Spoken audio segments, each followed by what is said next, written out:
Jai Jinendra, welcome to one and all for our 56th session.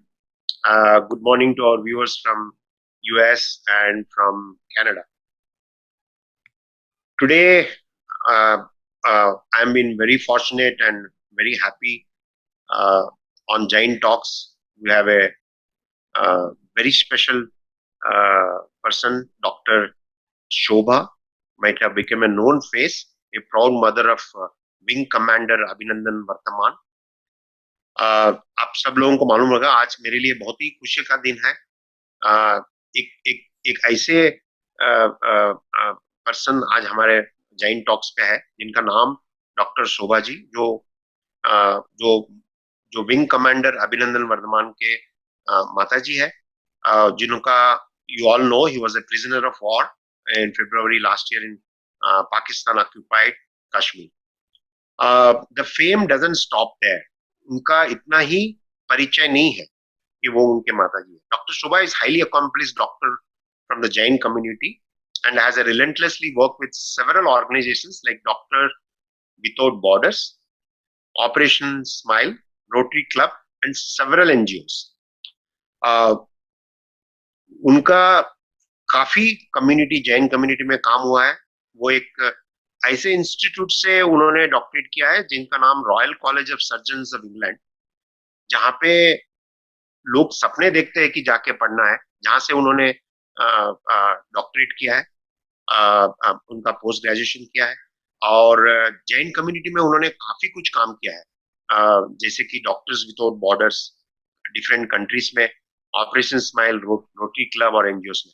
आज मैं कोशिश कर रहा हूँ कि इंग्लिश में भी कहूँ और उसका अनुवाद हिंदी में भी कहूँ, कि डॉक्टर शोभा जी आज इंग्लिश में कहेंगे और हमारे साथ डॉक्टर प्रिया है. उन लास्ट सेशन में उनका वो कोशिश करेंगे कि उनका हिंदी में भी अनुवाद. During air marshal Vardhaman session, जैसे कि आपने सब लोगों ने देखा लगा कि आप सब लोगों ने सुना रहेगा और देखा भी रहेगा कि एयर मार्शल अभिनंदन वर्धमान के पिताजी का जब सेशन हुआ था, तब खास करके लास्ट एक 5 मिनट में डॉक्टर शोभा जी हमारे जैन टॉक्स पे आए थे. तब उन्होंने जो 5 मिनट जो बातें कही, I just want to share. The world renowned doctor from US, doctor Kirti Vishali, जो फिनिक्स से है, यूएस से, उन्होंने मुझे स्पेशल मैसेज भेजा कि when Mrs Shobha Vardhaman said Jain gene stamp, very effective, powerful words I would like to share with my Jain Center of Greater Phoenix. उन्होंने मुझे स्पेशल रिक्वेस्ट कहा कि आप उनके रिकॉर्डिंग भेजिए कि शोभा जी का जो उन्होंने एक शब्द कहा कि जैन जीन स्टैम्प इतना पावरफुल है कि मैं जैन युवकों से एक साथ यहाँ पे कहना चाहता हूँ कि ये जैनिज्म क्या है. इनका एक सिंपल लास्ट 5 मिनट का एक वर्ड ने उन्होंने मुझे स्पेशल मैसेज भेजा था. So I would like to mention that today. Let young professionals and Jain kids born here know the importance of Jainism. कि आज अपने लिए एक बहुत ही गर्व का होना चाहिए कि आज डॉक्टर शोभा जी अपने प्लेटफॉर्म पे है. ऐसा कभी हिस्ट्री में नहीं हुआ है, ऐसा कभी पहले नहीं हुआ है कि एक माता जी जब प्रे करे तो इस भारत के सब माता जी ने उनके साथ प्रे किया हुआ है. At the same time for the safe return of wing commander Abhinandan Varthaman. मुझे नहीं लगता इंडिया में कोई माता जी उस दिन ऐसा नहीं है जो अभिनंदन वर्धमान का सेफ रिटर्न के लिए भगवान से प्रार्थना नहीं की. I am today proud to present the platform our own mother India who will talk to us on Tamil Jains. तो एक और भी गर्व की बात है कि उन्होंने सब्जेक्ट ऐसा चुना है कि तमिल जैन्स के बारे में वो आज अपने साथ शेयर करेंगे. Welcome doctor Shobha, welcome Dr. Priya. It's really pleasure to have you on our platform. Welcome. Namaskar to all of you. It's my honor to be on this forum which deals with very academic subjects all the time. But in my simple brain, I could talk very little about the spiritual aspects, because I think it's just practicing that some people practice, some people talk. I think I just will restrict myself to practicing. But I want to talk about the Tamil Jains and talk about their history, their heritage, their struggles, and where they are now. Because I think generally the Jains in Tamil Nadu, particularly the native Jains in Tamil Nadu, are little known to anybody, including the Jain community of the country and the world. Before I start, I'd like to thank all of you for having prayed for Abhinandan for his safe return. I think it is the collected prayers of all of us, and with all of our hearts, and considering to be your child, your brother, your own son, which sort of worked somewhere in the atmosphere and brought him back safely. Thank you very much. Yeah. Usually, when I'll try and talk in very simple terms so that even my English will be simple enough for everybody to understand. Usually when I go around and people ask, what is your religion? I tell them I'm a Jain, and they say, but Jain from Tamil Nadu, you don't look like you're dark and you're short, and you don't look like Marwadi. Are you from Gujarat or are you from Punjab? You don't look like any of them. I tell them, no, I'm from Tamil Nadu. And then it starts a conversation where I have to explain it to them all about Jainism. In Tamil Nadu, there are about 85,000 to a lakh Jains. And this doesn't mean that all of them are from native Tamil Nadu. Probably about 25,000 to 30,000 Jains are there who are Tamil speaking, who have lived here for thousands of years, and the rest are all who come from the north of India or from Karnataka and other places to live here with us. And this 25,000, of which 50% live in Chennai. The rest of them are scattered all over the northern part of Tamil Nadu, and then also all over the world, mainly UK, US, and Australia, and many Middle East kind of thing. These are the youngsters, but most of us are generally around the northern part of Tamil Nadu, right up to Tanjore. Then you might have some scattered families living here and there from their origins. Now, today I'd like to tell you a small little reason why I'm going to talk about it, because I'm a Tamil Jain born in Kanchipuram, and which is the nearest town to my village called Tirupattikundram. And this is the temple in Tirupattikundram. In those days, during Pallava days, Kanchi was divided into three: Jaina Kanchi, Vishnu Kanchi, and Shiva Kanchi. This Pallava days, I'm talking about the 5th century AD. And Tirupattikundram was the center for Jaina studies in Tamil Nadu. And scholars from all over, even Huansang from China had written in his books of travel about Tirupattikundram. And this was the pratima that my great grandfather he did the stapana of Adinatha statue there in 1904, and he did the Panchakalyanam after that. And he didn't belong to Tirupattikundram, but what happened was, his father was the Asthana Vaidya of, Asthana Vaidya, the doctor of Sarabhoji Maharaja. And Sarabhoji Maharaja wanted to take a pilgrimage to Kashi. And when they all went near Bareilly, the disease plague struck the retinue. So the Raja, with a few of his immediate people, left the Vaidya to look after the others, and he proceeded on his pilgrimage. And in those days, pilgrimage takes about a couple of years. And when he was returning back, the Vaidya said, no, I'm comfortable over here. So he made arrangements for another doctor for the Raja, and he proceeded on to Tanjore. And my great great grandfather stayed in Ballari. From there, I think practice perhaps may not have been good, so he took on trading horses, supplying horses for the kings and things like that. And then he came to Chennai, probably for the language part of it. And when he came to visit Tirupati Kundram, he found the village so good, Jinakanchi. It is on the banks of the river Vegavati. River Vegavati was supposed to have been the personification of goddess Saraswati.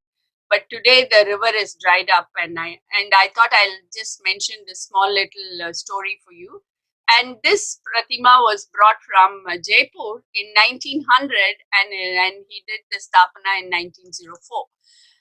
Now let's talk about Jainism. And the first thing I'd like to say is somebody asked me, do you translate the Namokar mantra to Tamil and say it every day?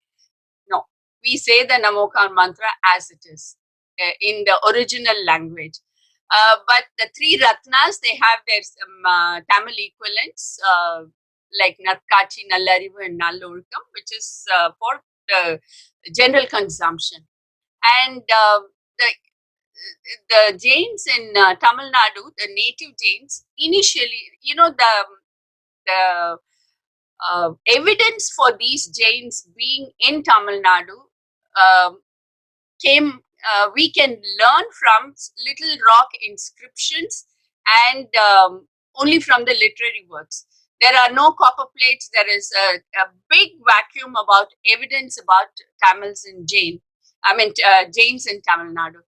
And the thing is, they perhaps were there from very, very long. And I would say very long in the sense almost 8,000 years or more. Because in Valmiki Ramayana, I'm told that Rama, when he came down to live in the forest, he met some Jain ascetics and took their blessings. And even Sugriva, before Hanuman was to go to Sri Lanka, instructed him to go to the Jain ascetics, take their blessings, and then go. So that means Jainism was there in Tamil Nadu even about at the time of Rama. And then we all know that the 20th Tirthankara, Neminada was the cousin of Krishna. And during the time of Krishna, it is said that Agastya said that I am taking some monks and I'm going down south below the Vindhyas because they were the conditions living there in Dwarka was not so hot. So that is how we probably had Jainism before the documentation that is available now. Now, the latest documents, which definitely say that Jainism was in Tamil Nadu, was during the 3rd century when Chandragupta Maurya accompanied the monk Bhadrabahu with his 12,000 monks. You see, there was a famine in Patliputra, and the Jain monks said that because we live on Bhiksha, we don't want to burden the people by making them feel guilty of not being able to feed us. So they all moved down south. And Chandragupta Maurya, by that time, he's finished his ruling and he was ready to, go into sannyasin. So he accompanied him and they all came to Shravanabelagola. And there, Bhadrabahu took his lekhna and so did Chandragupta Maurya. But not before Bhadrabahu instructed his disciple, Vishakacharya, to go forth and spread the message of Jainism in Tamil Nadu. So a lot of monks came to Tamil Nadu, and it is said that they wouldn't have come with so much of confidence because to maintain to be hospitable to a Jain monk is you need to follow a few niyamas, and that if the commoners did not know about it, it would have been very difficult for these monks to come and start all over again. So probably there were Jains there and they came and settled comfortably. And these monks, they got this, though they were very good in Prakrit and Sanskrit, they learned the local language, that is Tamil. They spread the message of Jainism to and wrote a lot of literature in Tamil, and that's how it became very popular. And Jainism in Tamil Nadu attained a very, very, very high position because of one, they practiced what they preached, and which was very attractive to the people. And many, many started following, and the consultations were done to the kings for the right path. And the kings also found that they could rule and administer their kingdoms very well with on the principles of Jainism, and they all converted to Jainism. And around the 3rd century AD, we had a dynasty called Kalabras from Karnataka who came into Tamil Nadu, and they ruled Tamil Nadu from the 3rd century AD till about 5th, 6th. They were generally going off by the 6th. But it was the golden age of Tamil Nadu as well, because many things progressed during their rule. And the Institute of Pondicherry has identified 480 sites, Jain sites and monuments, and they have documented it over a few years of research into a CD. And now they have, from what they have documented, we could see that from the 5th century BC till the 7th AD, Tamil Nadu was very rich and very influential, and so were the Jains. And since we don't have copper plates and other monuments, we have to depend on the other evidences that we find, like rock cut inscriptions and literature. Now, what all have they contributed in Tamil Nadu? They contributed in architecture, literature, culture, and generally an art of living. Now, in architecture, they have the caves, the temples, the sculptures, icons, and paintings. Now, these are the caves where the monks lived, and these were called Samana Pallis. And today in Tamil Nadu, in Tamil actually, the schools are called Pallis. Why so? Because if you go to these cave temples, and there are a lot around Jinji, Tiruvannamalai, and Madurai, mainly Madurai, the caves are in 2 levels. The lower level caves are larger and more airy, and the upper level caves are smaller, and they have the stone beds.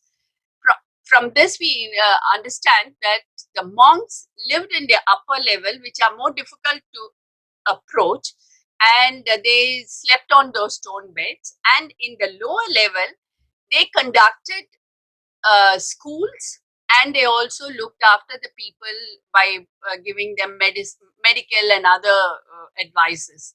And that's why, since education was promoted in Samana Pallis, today the schools in Tamil Nadu are called Pallis, Pallikudam. And so this is how the Jains were contributing to the general upliftment of the commoners. And this is one of the caves, and I'll show you some more caves. These are, can you see the rock cut on the face of a rock which is so high? And they needed these because where the monks lived, they needed a pradima of the Mahavira, so these were there. And I'll show you another requirement they had was this. I don't know if you can see. I'll show you with a laser pointer. See this. Every cave had a shallow area where rainwater was collected. So with just water, the monks did not have to go around searching for it, and they just lived in these caves. And in the caves, they are the rock cut temples. you can see this, where they go boring into the rocks, and there they are living, and they also have sculptures. Then the next thing they gave us as their contribution is iconography. If you see this temple facade, you see all the sculptures there are so proportionate, and this was not so before that. And it was during this period of 5th century BC to AD that this proportion came into iconography, which was translated to the metallic iconography as well. And then they became pioneers in painting. This is almost like the Ajanta painting. This is in Sittanavasal, and this is in Tirumala Temple by the during the Chola dynasty. This is 11th century AD, and this is in my temple, Tirupati Kundram, and this was during the Vijayanagara dynasty in the 1387. And then when you see the architecture, you can see the different styles. This is very Pallava Chola style. And here you find this is in Mannargudi, the Malinada temple, which is very Maratha style. This must have been during the Saraboji time, because you can see the Maratha style. And in between, some we don't have temples from the Kalabara time, probably because they built it with bricks, and with these things they probably got destroyed as time went by. But when the Pallavas came, they started building with rocks, granites, and they have stood the test of time, which we can talk now about. And the most important contribution of Tamil Jains are the literary works.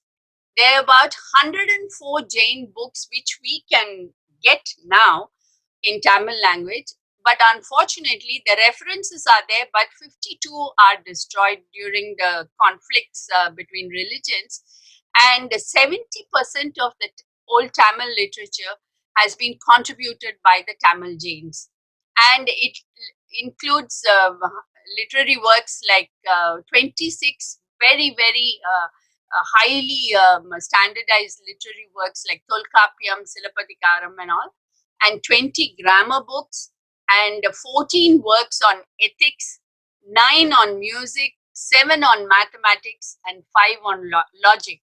Now, I'm just going to quickly go through it, but I'll just talk about the major epics. There are 5 epics in Tamil literature.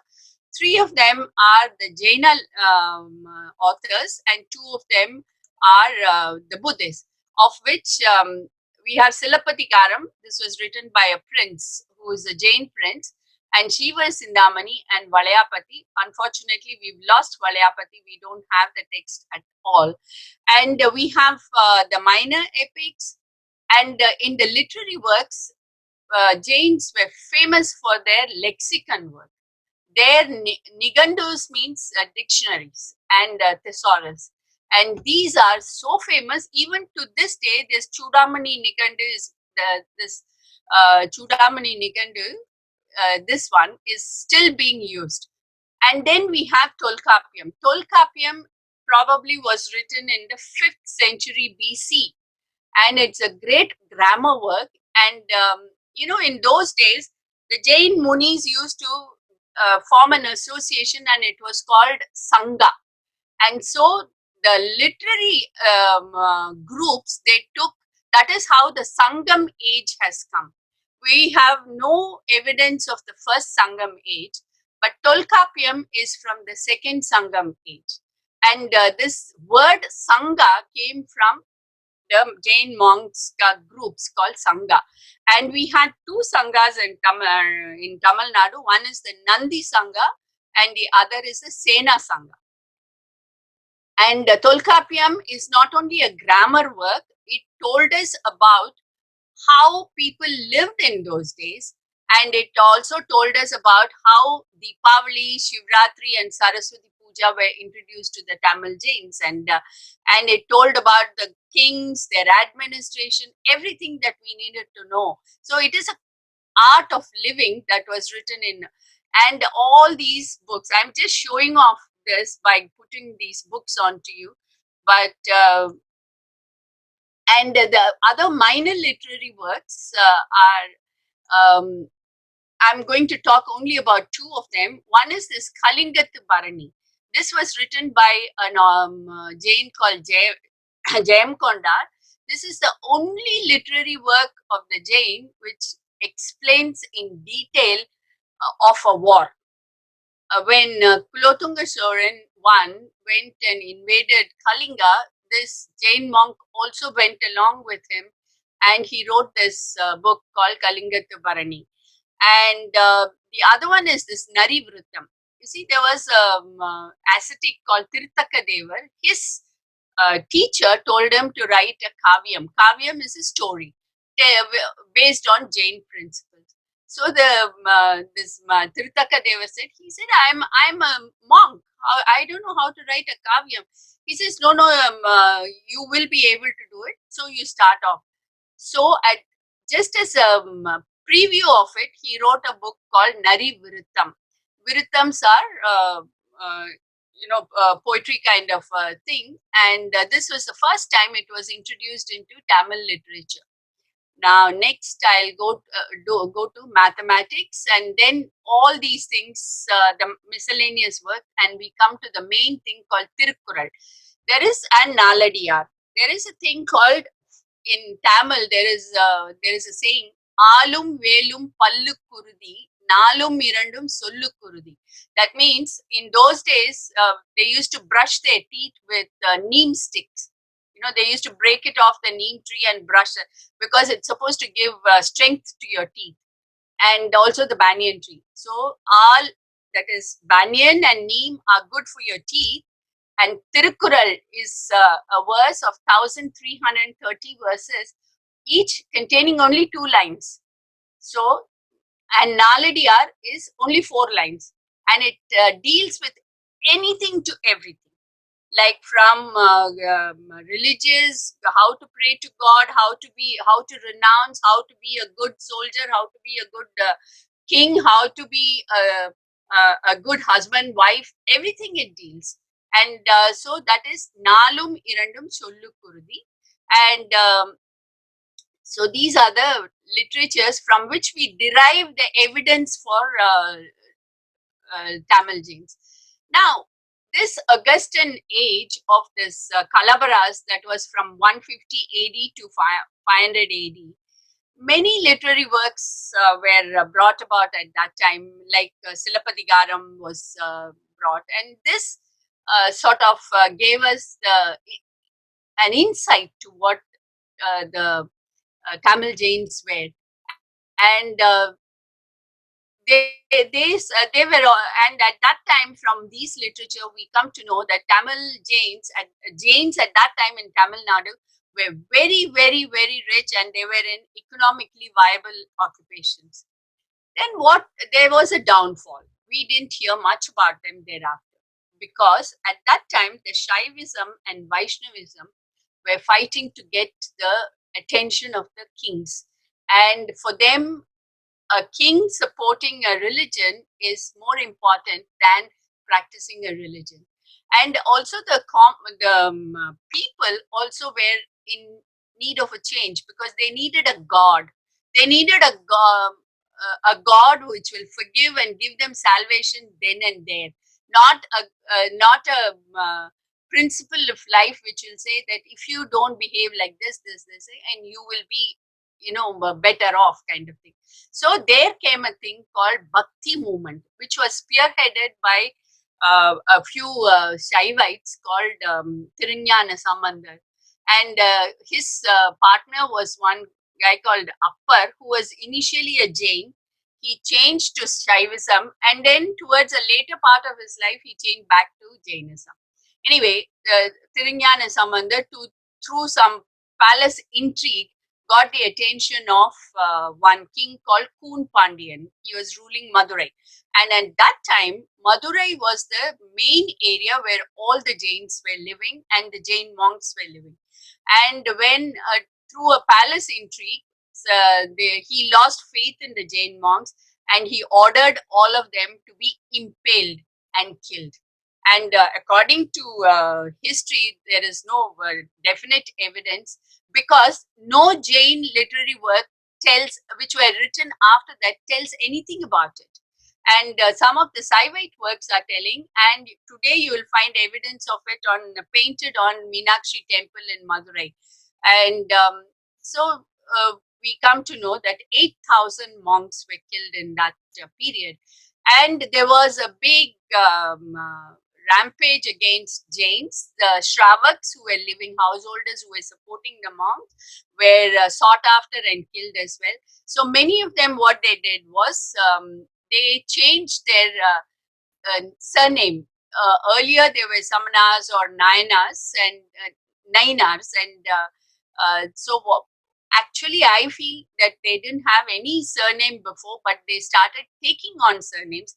They took on the surnames of the either the Shaivites or the Vaishnavites, and sort of they camouflaged themselves as them, and probably by and by, with generations, have got absorbed into those religions. And to help this Bhakti movement were sects like Kapalikas, Kalamukas, and Pashupatas, who were also the kind of aggressive sects which started the carnage of killing the Jains. And you will be very surprised to find my paternal grandfather is an Iyer. That means by by today's standard, he's a Brahmin. And my mother is a Mudaliyar, and her aunts and uncles who live around Kumbakonam are Chettiars. Now, with this, can you put any caste on them, any identity on them? That became the unfortunate identity less status of Jains at that time. And then also, as you all know, moksha in Jainism is hard work. They say that you control your senses, you do this, whereas in the Hinduism, you do the puja and you get moksha. So it was an easy shortcut kind of a thing. So all of it collectively caused the downfall. Now, with this Bhakti movement, did it annihilate the Tamil Jains? I don't think so, because this happened around the 6th, 7th century AD. But we see Jain temples being built by kings in 10th century AD, 11th century AD, 12th century, 13th AD, and they were adding on to it. And even in 15th AD, there were grants given to Jain temples by these kings. So somewhere it has been miscalculated that this kind of a killing will make Jains disappear. But it did with the Buddhism. Buddhism in Tamil Nadu totally disappeared, whereas Jainism still stays, and so there must be some tenacity in Jainism that must be something valueless actually. And this Bhakti movement, I read Tamil. I am quite okay with the Tamil literature. When I read the Shaivite and the Vaishnavite poems and verses, there's one called Tirumangai Alvar, and then Tirunjana Sambandar, and then there is another guy called Shekirar who wrote like Sri Puranam. Sri Puranam became very popular, so he wanted to copy it, and so he wrote about all the Nayanmars, and you can see the obvious hatred in those verses. And in fact, when you read them, I sometimes feel, can somebody have this much hatred for another human being? That kind of words, and that too coming from religious people, and these are religious teachers, and where they should be teaching people not to indulge in anger, kama, krodha, and all those stuff. But these were written in those days, and these are evident from their writings.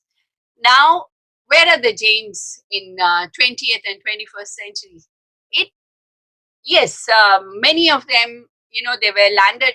I still remember going to my aunts and uncle, my mother's aunts and uncles in Kumbakonam. They were very rich traders, and their houses were like, small little palaces.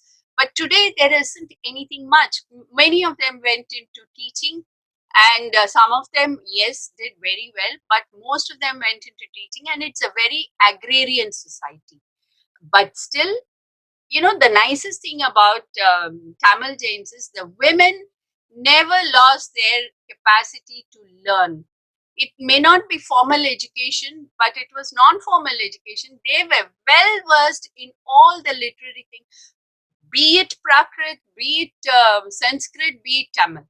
And in fact, there's one professor called Uwe Swaminatha here. He's called Tamil Tata. Tata means grandfather. He went into a great research to bring all the forgotten manuscripts into print. And he was fascinated by the literature of the Jains, and he wanted to write about Shiva Sindhamani. So he went to, he was looking around for people to give him information. So he went to Kumbakonam, recommended by somebody, and they said, we just finished 6 months of discourse on Shiva Sindhamani.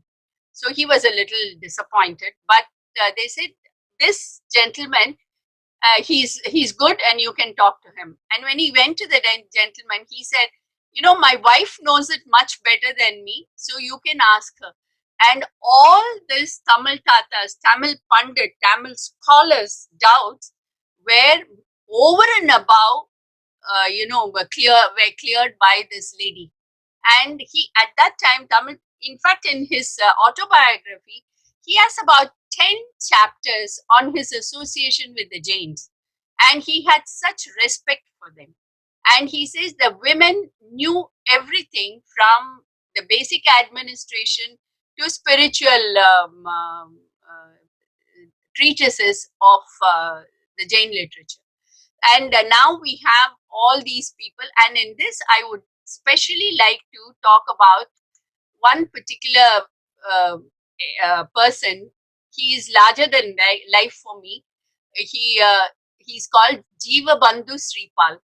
He is from the village my husband comes from, and he, besides being a teacher and written some many hundred books, in 1951 he appealed to the government of Tamil Nadu, and he made them bring a law to ban animal sacrifices in Tamil Nadu. So that's why he's called Jiva Bandhu Sripal.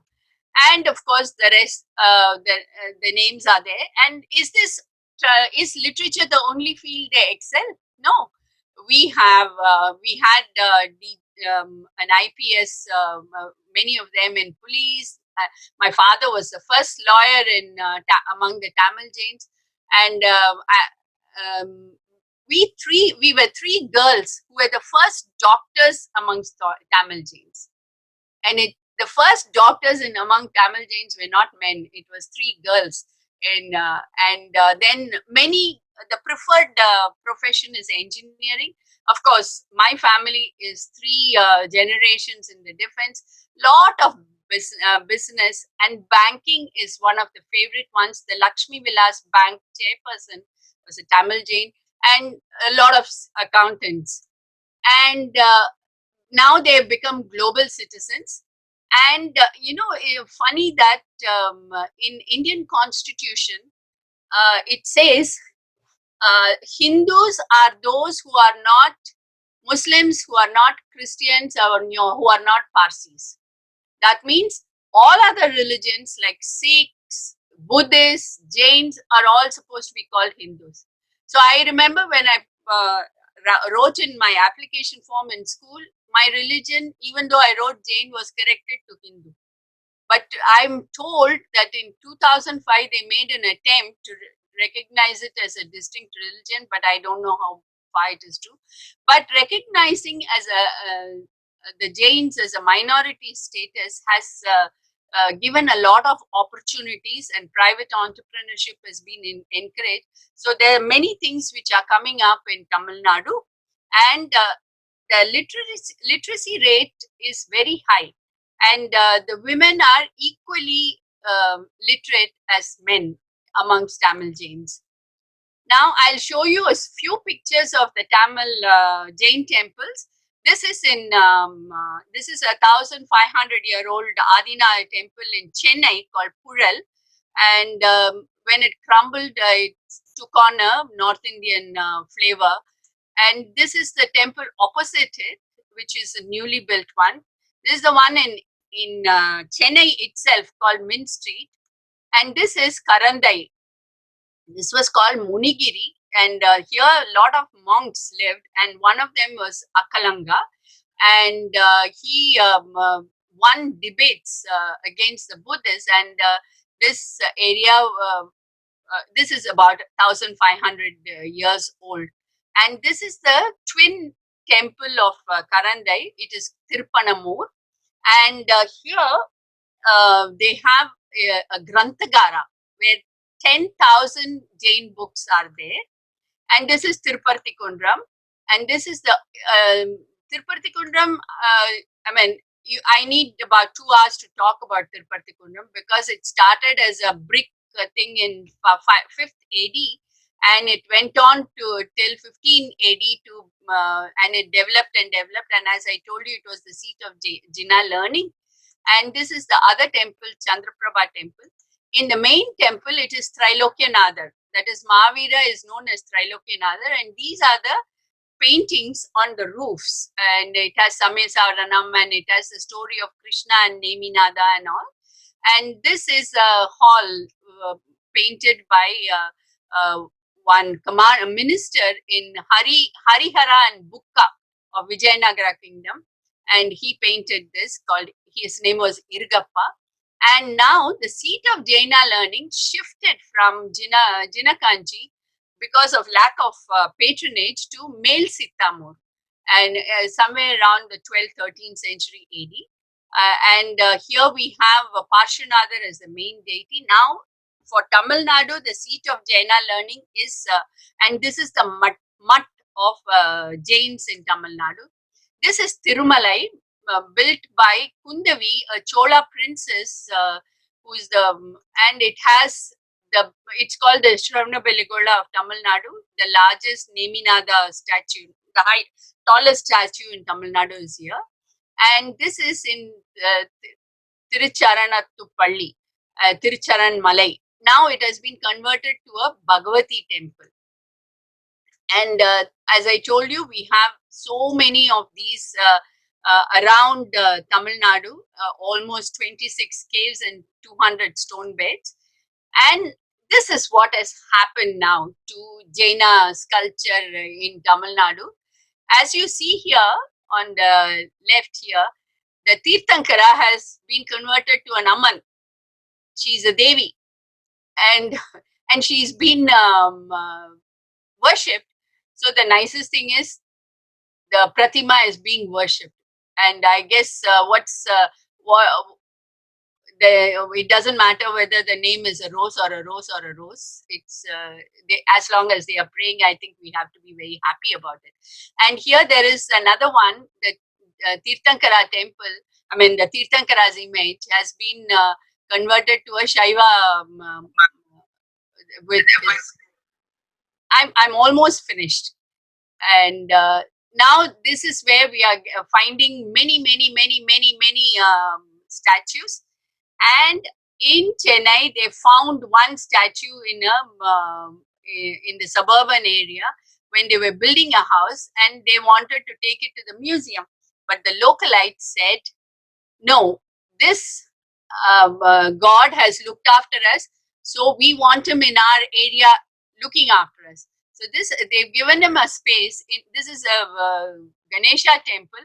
On the side of it, the Chandraprabha Murti is established, and and many of them go and pray to Ganesha, and they go and pray to Chandraprabha, and this is how the status is.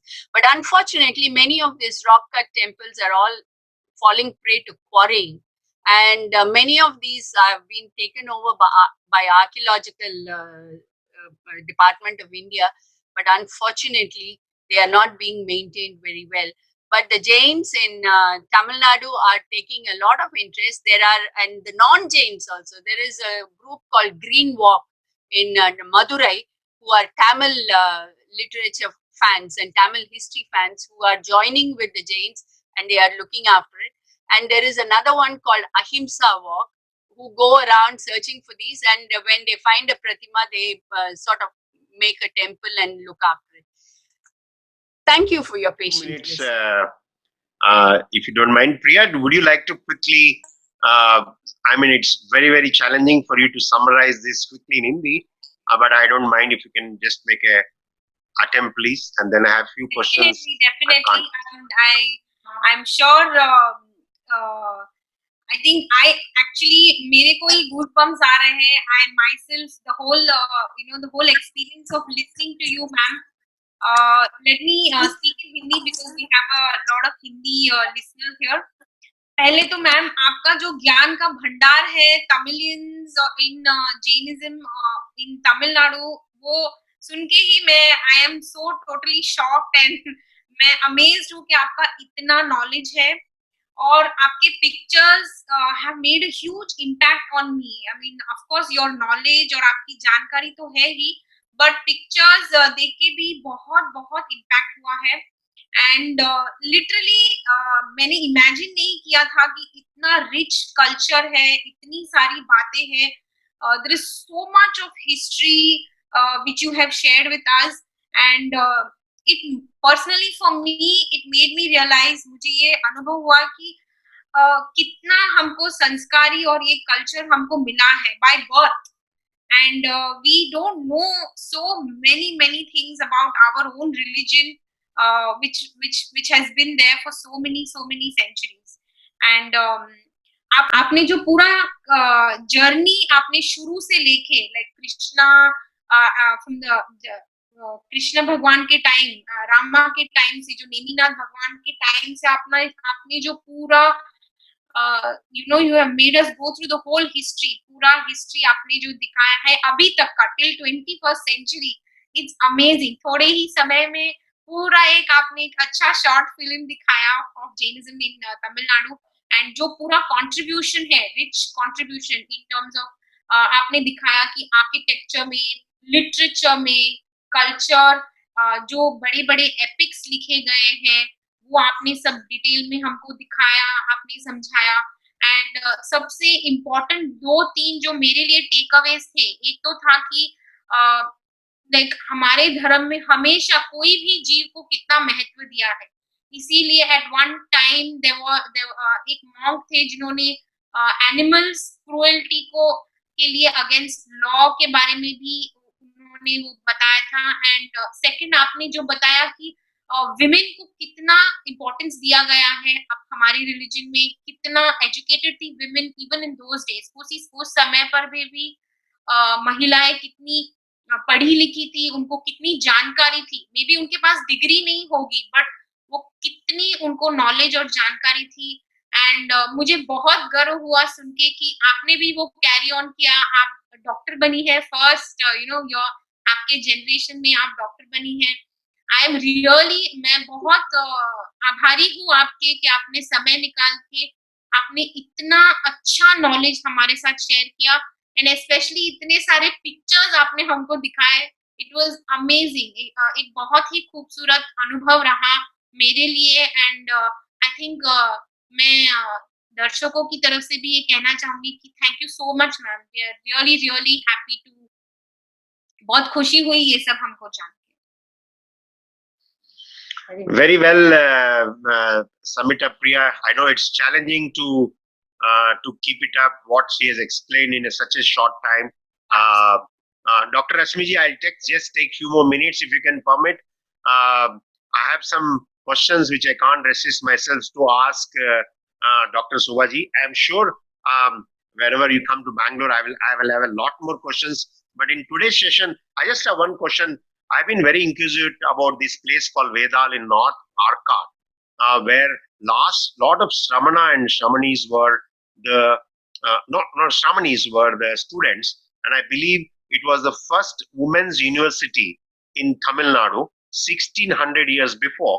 and the vice chancellor was also a woman.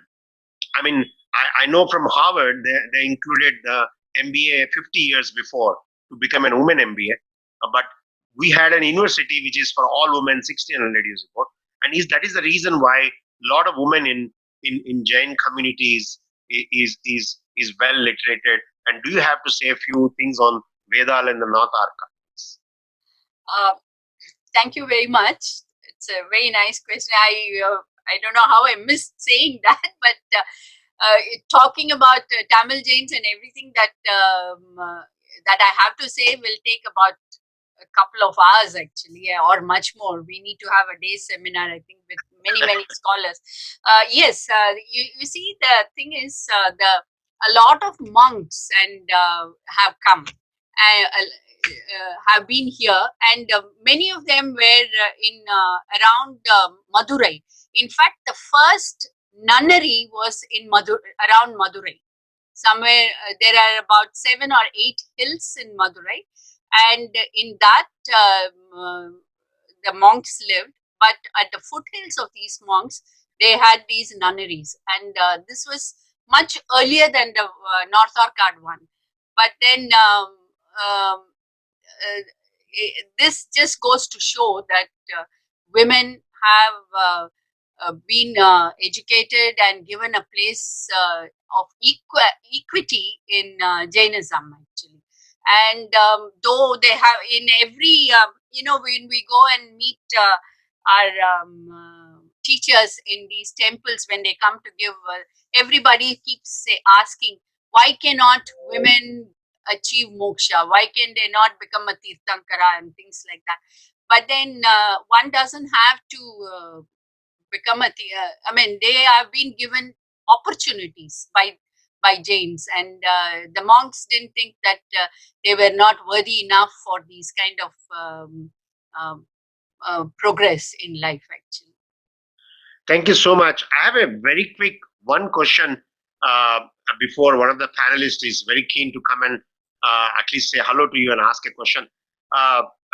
Madam, how do we make this whole now how we are split, and do you have any advice and suggestion that how do we can all Jains unite now? Is there is some solution which you can recommend? True. This is one of the, I mean, I don't feel it, but I have heard many people in Tamil Nadu talk about, like, when Jains come from North India, some of them sort of gel, there are a couple of them who are Pandits in Tirukural. And the way they say Tirukural in Tamil, some of us cannot equal them. But there are many of them who build their own temples and confine themselves to that. The bottom line here is changing mindsets. And it doesn't matter whether, like when I go to the north, I don't make a discrimination that it's a Svetambar Koil or a Digambar Koil or whatever it is. The God is the same. And maybe our habits and this thing, then that is tolerance. That's what Jainism teaches. And Jainism teaches Anekantwada, and you have your this thing. And so if we very sincerely and truthfully practice what Jainism tells us, I think we can change our mindset. And unless the mindset is changed, many of us have sort of got together in Tamil Nadu, but there is always a distinctive difference. Like there is a restraint one feels, though I don't perceive it, but I've heard many people say it. Thank you so much. I wish this will come true. I'm taking just one more minute. Mr. Krishnamurti, he's from Tamil Nadu. He asked me that he would like to ask a question. Krishnamurti, can you just put it on the voice and then can you come on the line? Yeah. Krishnamurti, he's from Tamil Nadu, and he would like to ask some question, probably in Tamil or in English. I'll leave it to you, Krishna. Namaskar. Namaskar. Dr. Shobha, I'm not presentable because I thought I'll never get into this video audio. But after hearing your speech, I had to go to my family tree to find out whether I am also a Jain, converted into a Brahmin Shaiva later. So much deep into that. And I never know, being a Tamilian, a Thiruvalluvar, Tirukural, Naladiyar, Silappatikaram, Siva Sindhamani, Tolkapiyam, all from Jains. My respect to Jainism and my dear Jigiri dost Ramesh was so 100 times, 1,000 times, lakh times after hearing your speech. Now I'll make a special tour of Tamil Nadu to see all the places you have mentioned. And I am very proud that I'm a dear friend of one of the popular Jains, Ramesh Kumar Pisha, and I'm very grateful to him and Dr. Priya for bringing into the forum. Your speech was excellent and it has told so much. Jains have contributed to Tamil Nadu and its literature. Thank you so much. Thank you so much.